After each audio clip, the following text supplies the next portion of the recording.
The Knoxy and Kax Show with Liz Knox and Karell Emard. Let's get it. Go. Welcome back, hockey fans, to SDPN's Knoxy and Kax Show, brought to you in partnership with the PWHPA. We've delayed, but the time has come for us to round out our first season here at the show. But first, we're going to recap the Cortex Showcase in Montreal that happened this past weekend. We're going to talk about some of our favorite stories and guests from the season, and spitball some ideas of what might come next. So, Kax, it's sad. I'm sad. It is sad. I can't believe we're already, at this time, and it feels like we just started and we had our first guest or our practiced episodes together. It's been so fun, and I can't wait to talk about our guests. But let's recap Montreal first, because it was a fantastic showcase. Oh, it was awesome. It was, I don't know how you guys felt, but us in Montreal and Team RVs it was about time that we played in front of our people and our fans and had a chance to play in the Verdun auditorium that we've been practicing at. And the leading up to it, everyone was nervous, exciting. And like, we didn't know if people were going to show up, if we're going to have fans or not. Like, it was very almost like only 2 weeks to prep it out for the group here in Montreal and for the big sponsor that you mentioned, Cortex. But couldn't have asked for a better, ending stories. Of course, Team Harvey's did what we wanted to do. And, we took gold. I thought you were just going to say Team Harvey did what Team Harvey's does, which is win. No, what we wanted to do. No, that is not, we're not that cocky, please. No, we really, being at home, I'm sure like with Toronto, being in Toronto, you always want to perform a bit more and make sure that you provide the product that you're supposed to be providing to the fans and to the sponsors. So I don't know. It was a really good event. The teams were sick. The games were awesome. Only good comments from the fans and from actually the people that put the event together and the sponsors. They were pleased and loving it. So I loved it. You came on Sunday, right? So I worked on Saturday and I flew in Sunday after my shift. And first of all, the facility is fantastic. Like in my head, like when I think about what a potential, near future professional women's league looks like that's the kind of barn. It's not too big. Like it's not overwhelming amount of seats, but you can fill it. You can make it feel packed. I bumped into Danielle Sauvageau a couple times back in the hallway, and big congratulations to her, because obviously, like you said, this kind of came together a little quickly at the end of the season, and I'm glad we got to go back to Montreal, and she shouldered a lot of that weight, and she did a fantastic job. So big congratulations to her and everyone, behind the scenes. You guys you're volunteers. We've talked about this before, but I mean, in all the regions, we especially appreciate the volunteers who make these things happen. And to that extent, I actually can't believe I didn't mention it, but the amount of people that showed up and that wanted to be there to help this weekend was tremendous. It was amazing.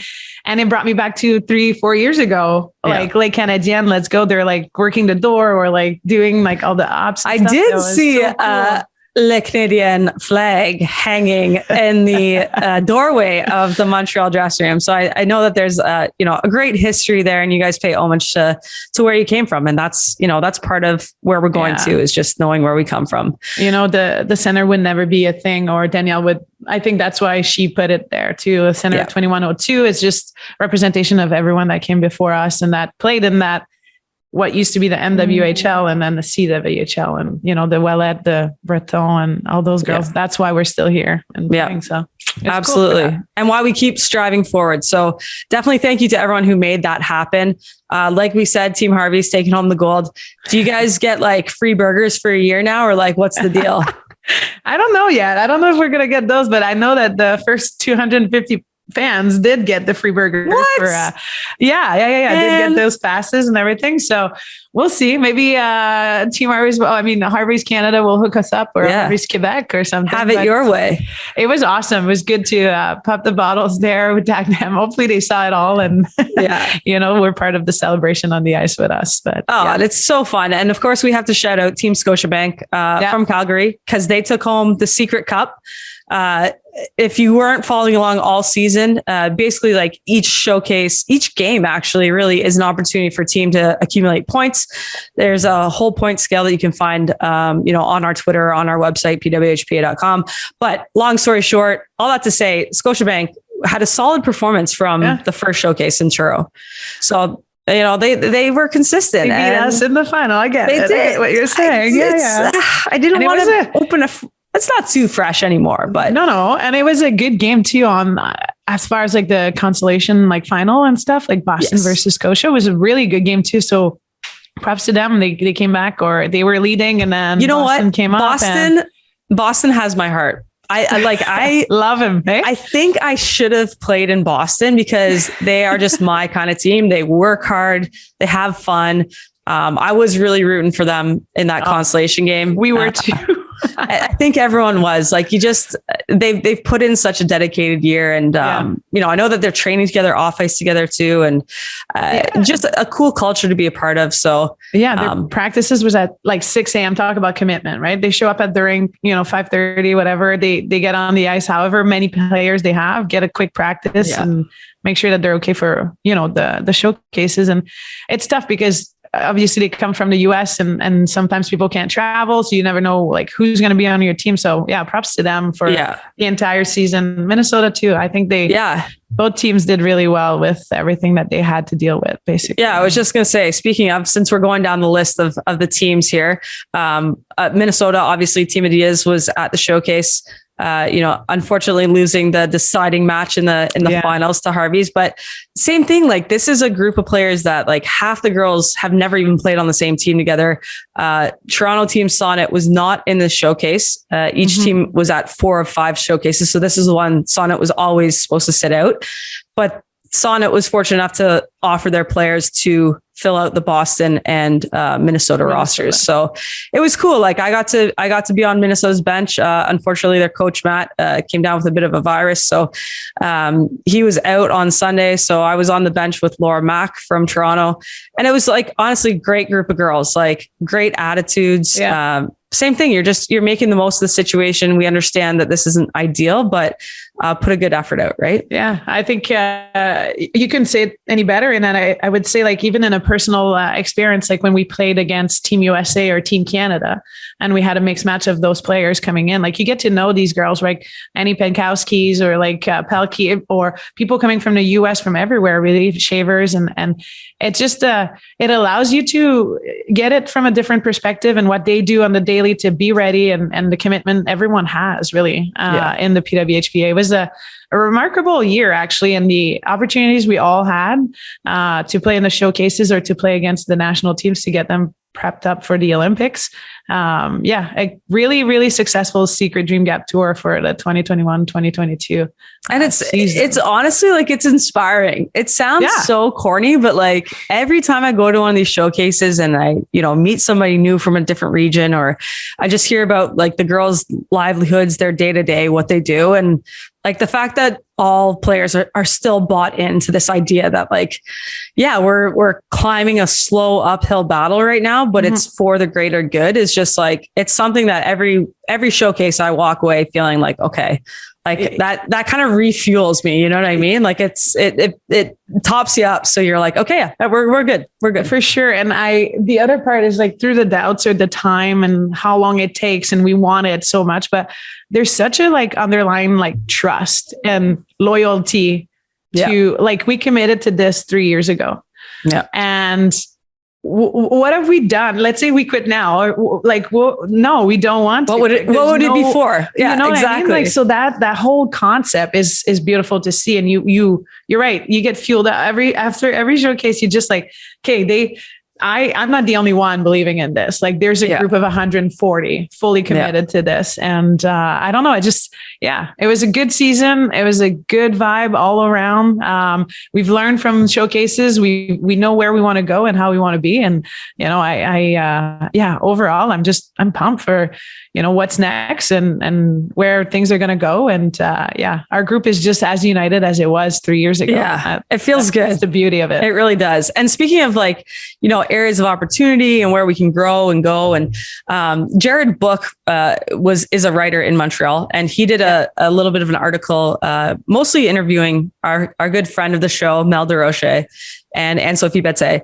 And, Mel kind of pointed out candidly, as she does, the fact that the media plays such an important role in how we view women's hockey. Absolutely. And I think to her point, it was basically like, we spent the last, call it 2 or 3 years talking, even beyond that, honestly, talking about the rift or the divide in women's hockey. And it's just perpetuating this drama, like this narrative of drama of women not getting along. Like, it's so tired.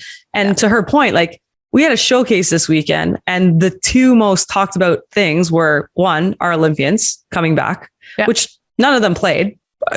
Granted, girls from the taxi squad played, but we didn't really talk about them. Yeah. And then 2, obviously the divide. And so it's just kind of, I'm proud of Mel, because first of all, this is somebody who's, been here, done this, is grinding it out. And I love the way that she just tells it how it is. But there is something to be said about, the role that media plays. And now, Kax, you and I are kind of in this weird, are we media? Are we players? Are we both? We're honest people that say what needs to be said. Exactly. And it's been fun that we get to tell our story firsthand, because there's no, there's no angle here. We're just telling you our life experience in women's hockey. Mel said it probably the most proper way of doing it too. It's the emphasis that the media puts on. They want to sell a story, or they want to sell a splash. And the dramatic part of you're divided, you'll never get along in the PHF versus the PW is so much more of a highlight, it's or formulated. A big line. It's such a, maybe it's a selling point for them. I don't even know what it is, but to be completely honest, we've said it, we're fed up with this, but the fact that even Jared Book, which I love the guy, he's been with Lake Canadian and has talked about Montreal over the years and everything. I'm a little bit disappointed in the fact that his main points were about the Olympians, like you said, or, the divide. He knows better, right? Yeah. I wish and usually he has this undertone, and I'm sure he talked about it a bit more or he would have. He did and he owned it. He owned it in the article. He was like, you know what? I did it.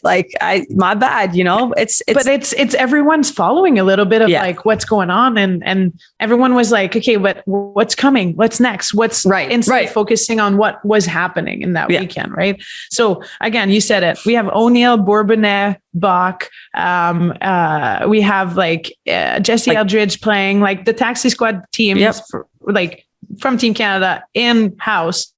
Some playing for Harvey, some playing for Summit, and they're amazing. And they were amazing players. And you have the rest of us, the PWHPA players, who are top level hockey players as well too, who are providing these young generations, or finally the Montreal fans, or the people here that can come to the games and just see themselves potentially being professional athletes. And that's all it was.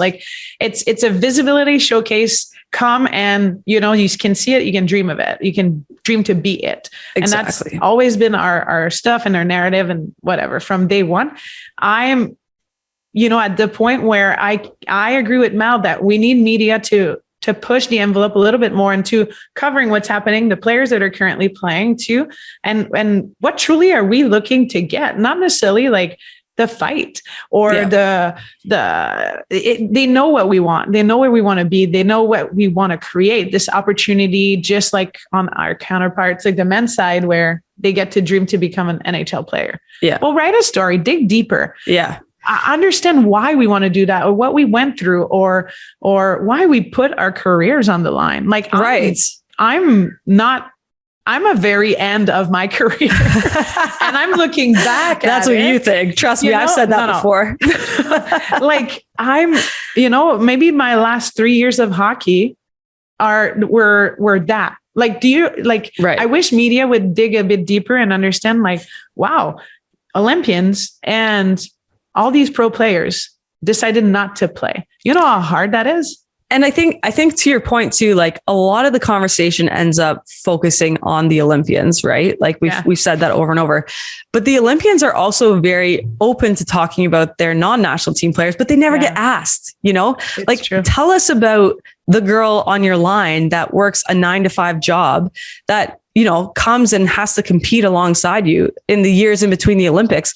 Meanwhile, you've just had your full day of training and nutrition and a pre-practice nap. Like this is if you want to talk about the divide in women's hockey, the divide is that you have, 50 players in North America that are getting paid to be athletes, and then 150 players that are not, but are expected to put the same product on the ice. Yeah. You know what I mean? Yeah. And if you want to elevate the women's game, you have to elevate their training grounds. And that's what the, PWHPA is all about. And if you want to elevate the game itself, talk about those players, just like you'd talk about a Gallagher and a Crosby in the NHL. Right.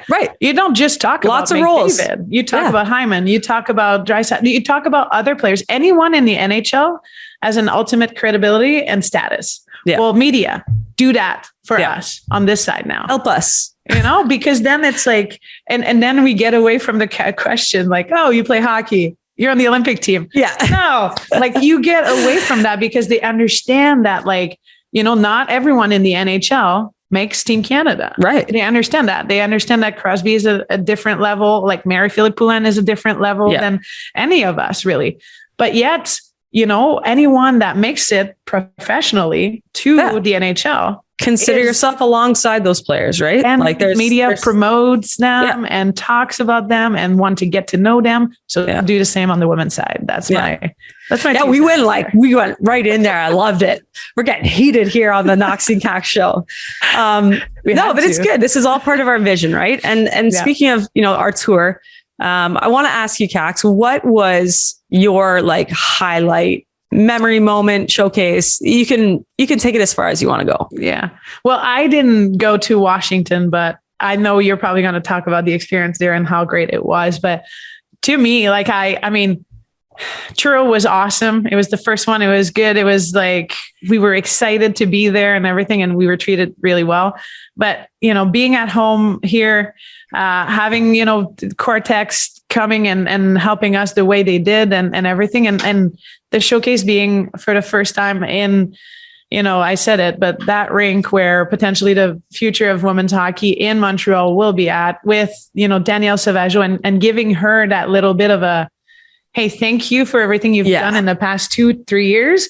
See, the reward is we were ready and we performed, and it was a freaking awesome showcase. It was playing in front of my family, playing in front of my friends, and we've always touted the Montreal fans. You guys have such a unique base there, and it was fun. It's always fun to play there, even if they're not rooting for you, even if they do their ole ole ole at the end of the game. That makes my blood boil. But you know what? That's part of the culture of sport, and it's amazing. It's an amazing place to play. Yeah, and the last one I'd say I had the opportunity to play against both Team USA and Team Canada in their preparations for the Olympics. And I think that was awesome too. It was a fantastic opportunity for all of us players. And, we called us the B team, but we gave them games here and there. And it was great to see. And it was fun to be part of their process and their centralization. And a lot of those girls have either been in the national team program or were recently released from that Olympic roster, that centralization roster. So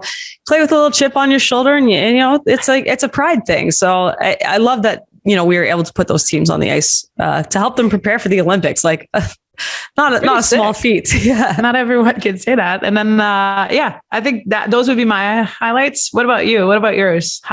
Which one, where? I mean, I kind of am a little bit biased because I didn't really get to travel to the showcases until the second half of the season. Right. I know the girls love Truro, getting, the East Coast seafood meal is and we had a lot of fun too. They hosted us really well. It was the first time everyone was back together. I think that's and it was exactly. It's like the carrot, you just, we grinding it out the last season, not knowing with COVID restrictions and everything else. So that was nice to see the girls back on the ice. Yeah. For me, definitely Washington took the cake. They were the staff, every single person I met, people on the street, people at the hotel, like everyone was just so kind and they knew who we were. They're happy to have us there. The city itself is like easy to navigate. We're ripping around on scooters, going to the Washington Capitals game. And, you know, I often like reminisce with the girls in Toronto, but like every part of that game, like that wasn't being played on the ice, was about the PWHPA. You know, we were activated in between periods. Hannah Brandt, you know, did a accuracy shooting.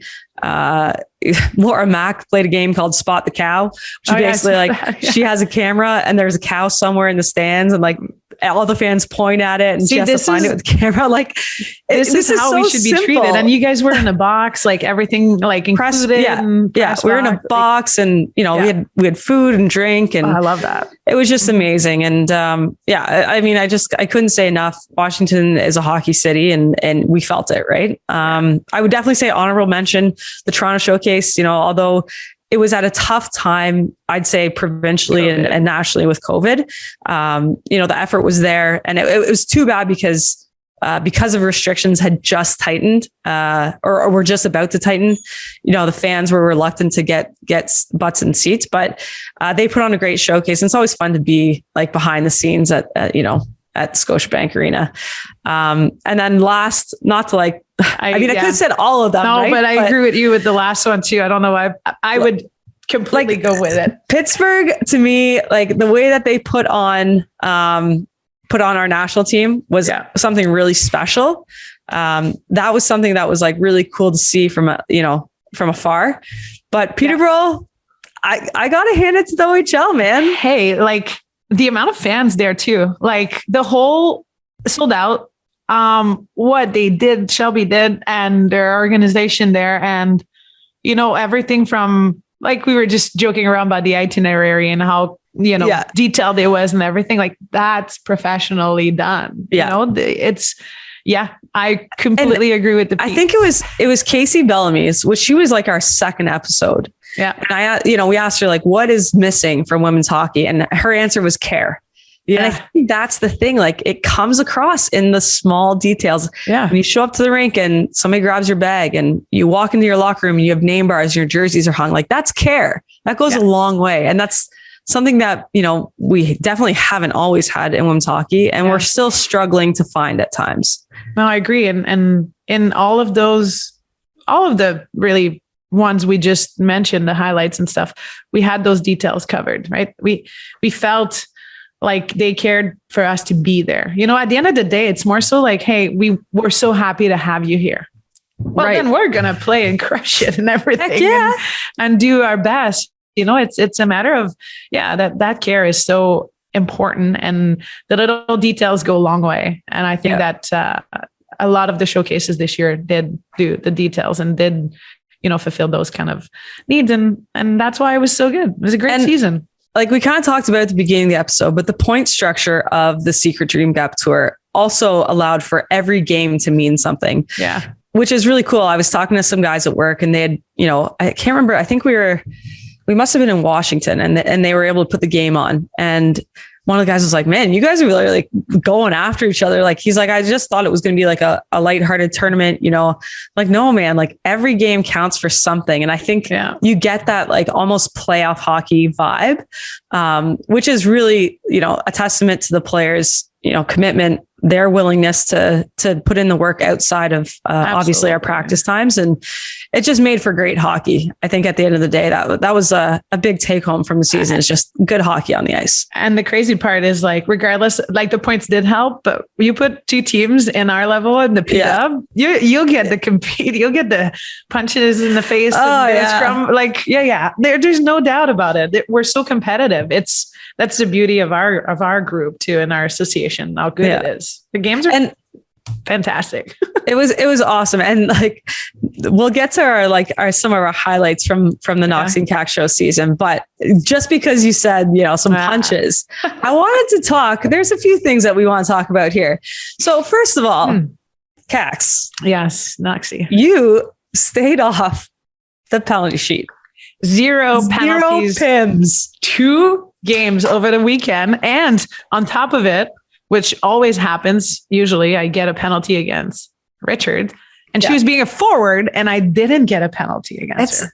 You are just turning a new leaf. See, this is therapeutic. You know what I will say? I don't know if it's the podcast and me talking about my penalties or being called out for my penalties, but just once or twice. I will say that the referees in Montreal were very fair. They hadn't seen me play in a long time. So I don't think they had my number. They forgot who you were. Yeah. I don't think they had the number in their heads. No, but I do think that the games were like just fast back and forth movement, like not chippy as much as some maybe other showcases that we've had in the past. But the referees did help. Like there was some physicality, but it was all within the rules and they let us play. And I think that played in my favor a little bit. And I didn't end up having a penalty for the entire weekend. And I did some great stuff. It did some good things. Yeah. No, and you know what? Honestly, like I will, this is hard for me to say. Like it's almost getting stuck on the tip of my tongue, but hear it. The refereeing in Montreal was good. You hear it. Dare I say, although I don't know if we had the same stripes as the Boston Scotiabank game. Maybe our Scotiabank, because there was some crazy shit happening in that game. Like, so I guess what happened was Boston scored. Yeah. Team Bauer scored. And, girls running the line, getting high fives at the bench. Goalie goes towards the bench, get her high five because we feel left out sometimes. And then the ref is like, no, you can't go to the bench. So she parked the goalie on the bench. Chelsea Purcell, who is in charge of pretty much everything at the PWHPA, next to Jana. She comes down, just had a baby like 8 weeks ago, comes running down the stairs and she's like, hey, no, that's not a rule. Like, put her back in net. The refs are like, no, these are our rules. And so they actually made her stay on the bench for for the puck drop. And, granted, Scotiabank being the good sports that they are, they're like, okay, we're just going to let you win the face off, get a whistle, get her back in net. But it was fucking hilarious. But that's there was another call where I hate this and we need to figure this out. But you go to a place and they're like, oh, it's the IIHF's rules. I'm like, yeah. Okay. So we get to pick like the face off. We get here. Oh, it's the Hockey Canada rules. What the? Can we just and why are those not the same? Like, can we stick to one? Like, I'm like, hey, it's a power play. We get to choose the face off. They're like, no, Hockey Canada rules. I'm like, said who? Like, and who told you that? And like, how and why not? Don't we have? So like maybe one improvement we can move forward to just like that. Nail that down. Let's have the same rules for every single showcases. We understand there's differences, but hey, when we were in Peterborough, of course, like I played for Team Harvey's. I haven't played a competitive hockey game in like 3 years, right? So killed it. We had an ice. They saw ice the puck, and I went out and played it. I love playing the puck. It's probably the best part of my game. Probably why I didn't make it so far as a great goalie. But I go in the corner, play the puck, whatever. A couple plays later, the ref comes by and she goes, "Oh, we're playing the trap, eh?" And I was like, she telling me the other team's like offensive strategy? Like, okay, they're playing the trap. Good, thanks. Yeah. No, she meant the trapezoid behind the net. Mm-hmm. And like, that was never a rule back when I played CW days.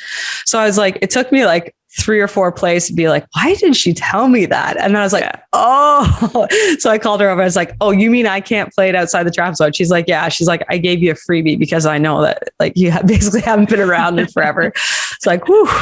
But awesome. Yeah, you know what?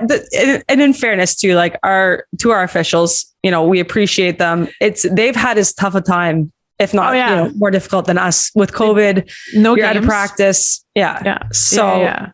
Montreal was a great way to end it, though. They did in the final game. They did a great job. I love, to the point of people always asking, why is there no hitting in women's hockey? Like, I would argue that we need officials to be trained on what is, a dangerous body check and what is body contact, because they let us play along the boards. And I like that. Yeah. And we need players to just know, like, don't drop. This is legal. Yeah. There's that side of it. Yeah. There's a little bit of sandbagging happening, just to try to draw some penalties. I mean, some people are really good at it. Like some people are really good at it. I'll call her out for this. Okay. I wasn't going to call anybody out. No. I said it to her one time, like, aren't you sick of getting back up? Like, you're doubling the workload. Like, wow.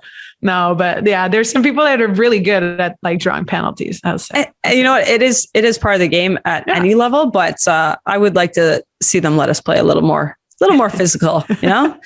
I like that side of hockey. Yep. So let's move into a little, you know, some of our season highlights. I mean, this has been incredibly fun for Kax and I. And I think Jesse too, because he gets to listen in, you know, live and hear all the things we edit. We actually haven't really had to edit many things out, which is awesome. No, we've been good. And our guests, there's like, they say things they want to say. Like, it's never really like, ooh, this one's tough or whatever. I don't think we make them uncomfortable about topics we ask either and stuff. So I'm golden with this. I love it. So let's start off with some of I'm going to flip this. Let's start off with some of our inspirational stories. Okay. For me, I just kind of have some of them listed here. I would say probably, I mean, Cassie Campbell was up there. Honestly, when she told the story about the UATs being canceled and her just calling up the president of the PWHPA, I was like, I never even thought like, she's got connections much higher than I would have ever considered. She's the background, like she works in we don't see it and doesn't necessarily, you know, maybe get the acknowledgement at times, but I think she doesn't want it. That's like, that's why you just love her, because she just wants to work hard and make sure the game moves forward, and she's always finding ways to give back. So I would say that's one of my top inspiration. Yeah, I love their stories too. In terms of like when back in the days when she was like maybe the first one to get sponsorships and everything, and was actually asking her sponsors to, okay, what are you going to do for the team? Right. What are you going to do for the rest of us? Or the game itself. So I don't know. It just shows how, you know, unselfish and more so how permanent she wanted to advance the game and still does to this day. And then I agree with you. Cass is good, but I was really excited to get Casey Bellamy on the podcast. I think we need a couple more Americans next year. Definitely, and push it. Yeah. There's some people I know are amazing, and we didn't get to know them as much, but you know, Bozak and Case were great. But Casey talking about her retirement, you know, story, and she told me, and I asked in the podcast, and I was like, I'm hoping she's going to just grab it and go with it. And she did. And she just explained how, you know, she wasn't 100% in, like, heart wise. And she's so like, she needs to feel and she needs to care and be fully committed in order to, you know, stick with the process. And her saying that she needed to allow another player to get the chance to make the team that is fully committed. Yeah. That still have goosebumps. Like is dreaming about the potential opportunity. And she is thinking about that while like making a decision to retire and be like, Jency done. You know what? I'll retire. Yeah. You go, girl. And I absolutely loved it. Like I knew her from way back, and that to me just represents who she is, you know, as a human and as a hockey player, and how she goes about life too. Right. It's you need to provide, you know, some opportunities for other people too, and bring them with you. And she, not that she was holding, you know, her hand into the process of it all, but I think she allowed, you know, someone to, live her dream. Well, and like you talk about like talking the talk. I mean, that's like obviously lead by example, blah, blah. These are all cliches we've learned from every, you know, Disney movie ever created, but like she's walking it, you know what I mean? Like she's like, this is her career. This is a 15-year career with the national team that she's like, okay, this is enough of a reason for me to step away. I did love that. And it's not like it was like, I hate hockey anymore. Nope. Like it was like, I'm 80% committed. Yeah. There's 20. That's left. Not enough. She's 100. She deserves it. Like I was like, wow. Yeah. Wow. Yeah. I love that. It. Bells is she's a good egg. I would also say I'm gonna put these two as a tie, and not just because they both have, you know, biking stories. First, Alexis Miller Cross, as we call her, like just an incredible human. Like every time I talk to this girl, I learned something more about her biking across the States for a charity, you know. It's a race. She didn't just bike across. She raced. And just how nonchalantly she talks about, like, well, we figured we're doing it, so we may as well race and may as well raise $30,000. I'm just like, you're not a normal human being. May as well go for a hike before and injure myself and still do it. I was like, exactly. And then, of course, because we're talking about biking, Mel DeRoche. I mean, it's no secret to anybody in our circle. Like, I'm a huge fan of Mel. I think she's a great mind, a great advocate for our sport. And she uses her platform. And as a non-national team member, like, I admire that about her, because it's not always easy to be, kind of tough love. Like, it's not easy to ask hard questions. It's not easy to be that person all the time. And Mel just does it with a critical eye. And we need that. Like, we need her vision to propel us forward, because it's like we've always said, it's not just about the national team players. Like, she's, heart and soul kind of player and kind of person in this organization. Yeah. And she's always been like that. I don't know what her mom and dad did back then when she was a kid, but I think she was asking questions when she was 6 or 7 years old that were pertinent back then too. And, her mom told me a hilarious story about a sex ed class that she was in that I'm not going to recap right now, because she was 8. She was 8 years old, but she's just always like, oh God, what have I done? Like, why? But I went to college with Mel, and the questions, if it was in class or even on the bus, or to our coaching staff, and the staff we had was very good in terms of like allowing us to, it wasn't like you're not questioning the systems or the vision or the values of the team. It was just like, want to know why. We want you to have a voice. And they deliberately worked with the women that came across St. Lawrence, and then developed that, like, what's your opinion? What's your voice on this? Like, where are you at? And encourage people to have their own opinions on things, and to actually communicate them in the proper way. So you don't need to be coming across aggressively or convincing. It's more so like, I hear you. But here's what I'm saying. And Mel is a perfect representation of that. She was it before, and she, allowed us to, sometimes I just sit and I feel like I learn, like I just talk to me. And she's like, what do you think of this? And she's somebody that I would call it being like, I need your opinion on this to help me like broaden my understanding. Absolutely. She's great. And then I was just going to say, I'm glad our listeners were able to actually get to know her even more. And talking about worms, like she's way too smart for the two of us, but I think we held our own. I think we did well. Yeah, we did okay. Yeah. What did Sam Isbell call us? 2 dysfunctional idiots. We have a video. Oh God. Actually, Peterborough was great for us, Knoxy. Yeah. We had our first little, maybe profile pictures that we'll use for our show. Yeah. And then, quite the videos of, us stumbling home. We definitely poached the talent of Heather Pollock and her photography skills. And we're like, hey, you want to do a shoot for our podcast? Yeah, we're going to sit here and just laugh. And anyways, guys, it was fabulous. And thanks to the memories and the video of Sam Isbell on that one. Yeah. And we'll get into some more of our funny stories, but I did want to also shout out Erin Ambrose.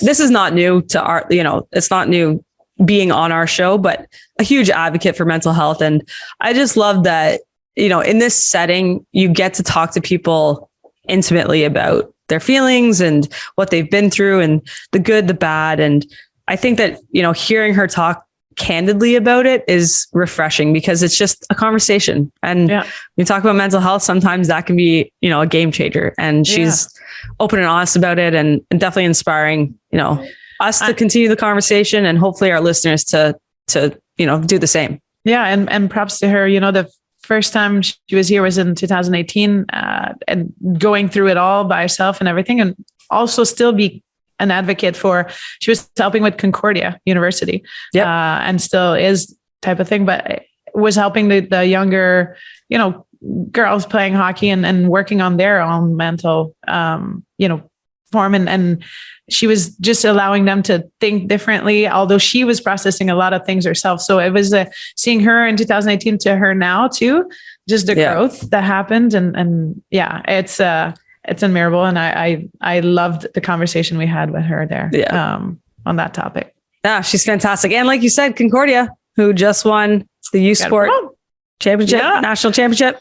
Oh, they did so well. Caroline Ouellette and Julie Chu, head coaches over there. They have a huge amount of players there that are stacked with talent. And I think we're going to hear about Concordia on and for the years to come. And since I called out, obviously, U Sport, we got a shout out to our Ohio State girls who also won their national championship.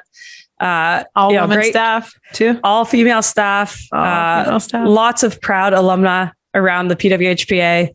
It's just fun. It's fun to see those teams win, and especially teams that, haven't been ranked or haven't, been as competitive in the Final Four. So congratulations to both those teams for sure. We'll be looking for your players coming into the PA in the coming years.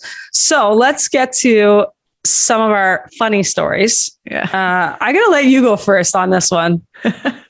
My favorite. Well, I think we're going to have the same favorite, but I thought it was cool that we got some people to talk about their own little college experience too. So I'm going to go. I didn't necessarily know Eilish that much, but I knew all about Dartmouth's secret societies and stuff. And I wanted her to give us a little something, and she did. So that, Kappa Kappa Gamma, Kappa Kappa Gamma. I remember. I hope I got that right. I know it's Kappa Kappa something. I think it is, but if not, sorry. There's so many of them. But sorry to the sisterhood. That was that was a good one. And I guess, okay, I'm going to go all in order. I loved Jill Sonia's freaking medal story. That one went viral too. And I didn't even know she went to the Home Depot, which is probably here, 3 streets over, and ask on her own to get that medal glue thing. And I was just how did you think that would be smart for an Olympic medal? Honestly, and I saw her in the hallway in Montreal this weekend at the Cortex Showcase, and she's just like, man, I'm getting so much heat. People didn't know it was my silver medal. Not that matters, but it was an accident, and I was just trying to fix it. I was like, I'm sorry, no bad, juju towards Jill. The whole point of the story, which honestly goes back to kind of an inspirational thing, was taking something that you were disappointed in and sharing it, making it a good thing. And I think honestly, the best story of our whole podcast came out of that. It did. And you got to know Jill too, as a whole. The girl is a fabulous human, a caring person, there. But the amount of stories that happens to her is you can write a movie. We could have a whole season. Oh, she needs to come back. And I will ask her and then tag along with Jen Lacasse. I think Lacasse has so much more to give us with all of her design pads and everything and specification and her Crocs collection. There's more to come for sure. Her recruit visits, jumping out the windows at SLU. I'd also say Bozak's hair straightener story was hilarious. Yes. I'm sure the men can appreciate it as well, but any woman who's ever, fucked up their hair that bad is just And right before the picture day too at the Olympics. The timing is perfect. It's perfect. And the other one is, probably one of my little favorite one in terms of MPP talking, maple syrup stories and everything, but just has chill. And, she was just sharing and talking about everything and nothing, and just so comfortable with us and laughing or making fun of herself and everything. I thought those were that one was a big highlight for me. I was understandably probably, probably the most nervous for Pooh because, she's a superstar, and I was just but no, I was we see her in interviews, and you and I know her, better off the ice, and I was so hopeful that she would relax with us, and she did. She did a fantastic job, and I reading the comments and stuff. It's nice for the fans to get to know her and just see she is as humble and as chill as she comes across, and I just love that. The fact that Captain Clutch loves maple syrup, I probably said it 6 times in that episode, but it's just so Canadian. And I loved it. I love that she was chill with us and open. It is, and it's not a joke. She's probably eating some right now. It's in her coffee. It's everywhere, guys. It's a lifestyle in Beauce. I was happy that we, or the fans, got to see her a little bit like potentially I've been seeing her for the past 10 years of my life, what I mean? And there's more stories too that we could get out of her. Yeah. Exactly. And speaking on that direction, I do want to pick your brain a little bit about maybe, when we get a season 2, maybe some hopes that you have for the show. Yeah. Oh my God. Well, I said it a little bit, but I'd love to get a bit more of our American friends over. We've got some requests or everything, but I'm hoping that, and from what we hear from even our PWHPA players or anyone really that is listening to our podcast, is that it seems fun. They want to be part of it. They want to come and chat, and we're doing a great job. So I want to keep the vibe that we have and make sure that, not only our listener enjoying this, but our guests are truly coming. They want to be there. They want to share. They want to have a good time with us for an hour. And, in terms of guests that should be coming, like, I think Hillary Knight will come on the pod later on. I think, in fairness, I message her like every week. She's like, can't this week. Kendall, this week. Like, they're so busy. We'll get them on. Yeah. And then I think older players should come too. I would love to get Tess on this. I would love to get Vicky Sonara. I want to get a couple people also maybe outside of, North America. It'd be nice to get some European. Yeah. And then on top of it, probably some people that did grow the game, but weren't necessarily players. Like I think we got some cool coaches that are now scouts or vice versa that have advanced the game. It'd be cool to have them on the pod as well too, and get to know them as people as well. Absolutely. Like, first and foremost, like, we wanted our fans to get to know some of the players that they were going to see at these showcases. I was so happy to see that, people were going to showcases because they heard about it on our show. Like, that's like so rewarding for Kax and I. And then, like you say, like, helping the fans understand, the whole game and understand where our coaches come from, what girls, have done after they've retired, because a lot of them are still in hockey. They're coaching U Sport or NCAA. And it's a really cool cult. There's so many directions we can go with it. And I agree with you. I definitely want to get some more international players on and get their experience of playing in the leagues that they've played in, because most of them haven't been in North America. Like, I want to find out more about, the Swedish league and Sweden and everything. And on top of it, I want us to keep elaborating and providing the details on rumors or news or makeup. I want us to be, like we said it before, but we're going to be the one-stop shop for people to, like, we're going to elaborate and discuss it and tell you really, truly how it is and what it is. Yeah. And I want that to happen next season as well too. And, that's what we've been doing. We've been scratching some like rumors or like, even if we have to kidnap Jessie Blake, we will bring you the news as it unfolds. It's not even like, we're not like a news flash people, but we're just going to give you the details of it so you understand it the way it should be understood. Yeah. Coming from our angle. Exactly. Yeah. Hear it from the horse's mouth, as they say. I think they say that. I don't know. How to you. I'm French. I don't know those. I'm sure there will be more awkward me spewing things I think are sayings that aren't. The memes are coming up. Yeah. Jessie is noting these. And speaking of Jessie, I mean, we do have to give a ton of thank yous. I wanted to tell the story because a lot of people have asked, how did this podcast come to be? So funny enough, I'd been on Steve Dangle podcast, a couple of times, mostly actually when the CWHL folded. And, anybody who's a fan of SDPN, they know Jessie, they know Adam, they know Steve, of course.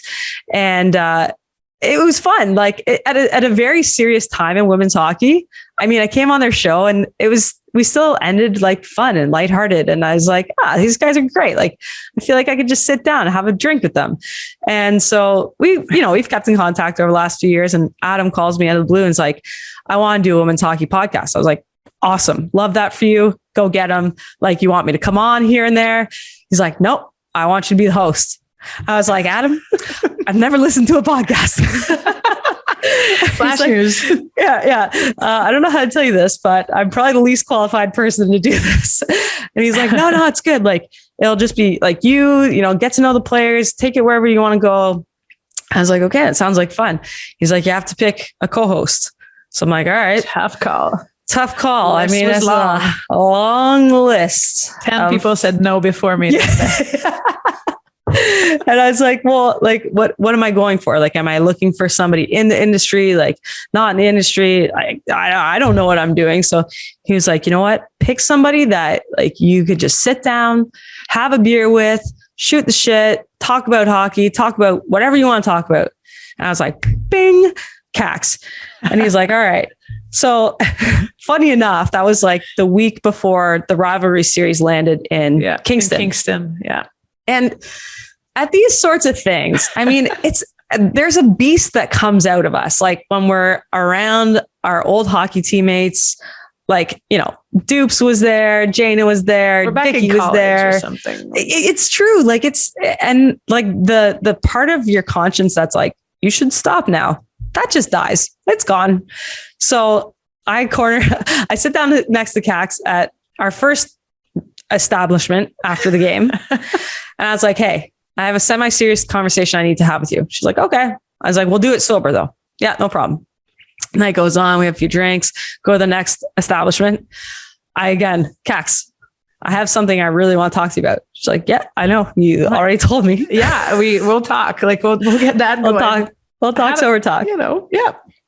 Third establishment, just on repeat. Like this is what is this thing you want to talk to me about? Might as well do it. This is the third spot that we're at, and we're at the last one probably at the night. Yeah, well, it should the second last one should have been the last one, but now we're at the last one. Yeah. Anybody who knows me knows that this is like a recurring theme for me. But yeah, and then I just asked her, I was like, you know what, Kax, like, I think I'm starting a podcast. I want you to be my co-host. She's like, yeah, cool. I'm like, no, I'm serious. And it was pretty much like that. Like the next day, a couple of days later, I was like, okay, let's get on a sober phone call and we'll talk about this, talk about what it means. And the guys at SDPN were just fantastic, like guiding us through it, you know, giving us our setup and helping us navigate our first two like unreleased episodes. Yeah. Mm-hmm. It was just fun.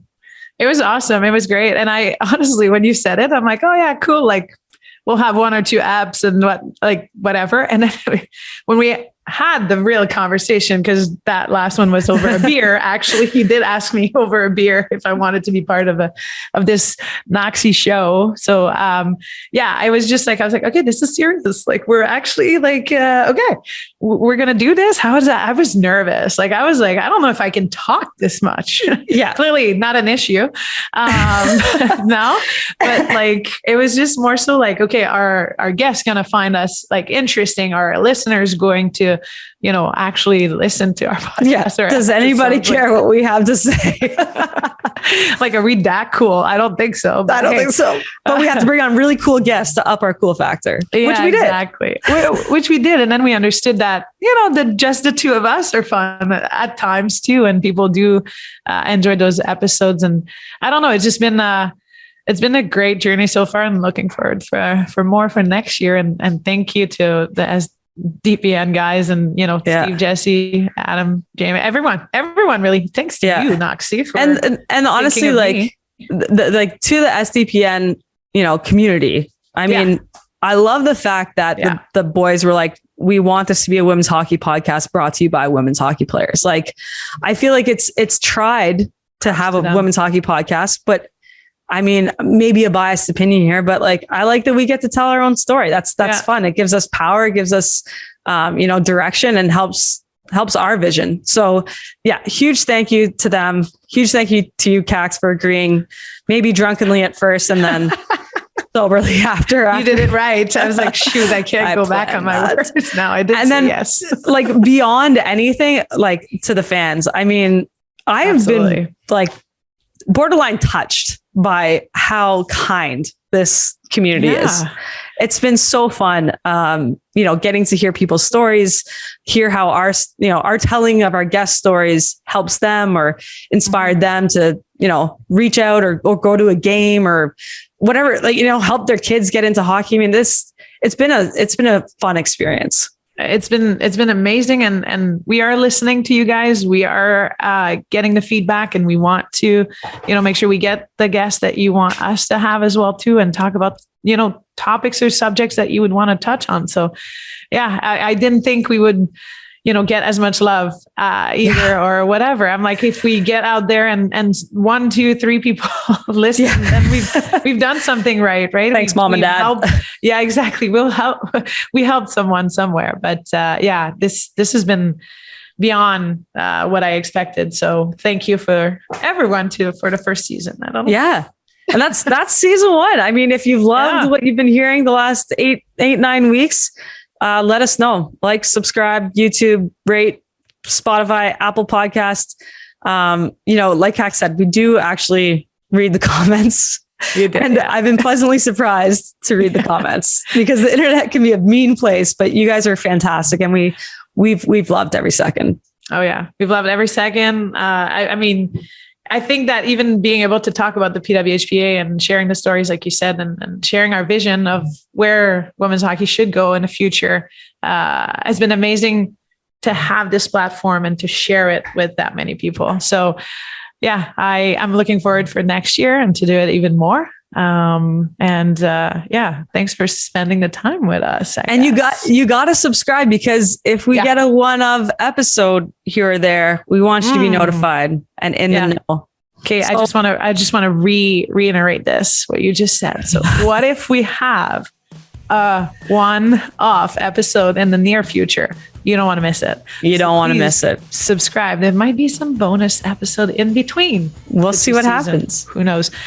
One thing I'll say is we promise to give you the details whenever we would get information or anything that way.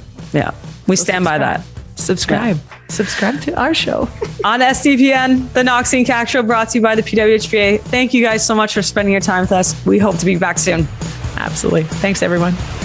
The Knoxy and Kax Show on SDPN, produced in partnership with the PWHPA. Follow Knoxy and Kax on Twitter at 27Knoxy and at Karell Emard. The views expressed are those of the individuals and are not necessarily those of the PWHPA. Check out sdpn.ca for more Knoxy and Kax and the rest of the SDPN crew. She scores!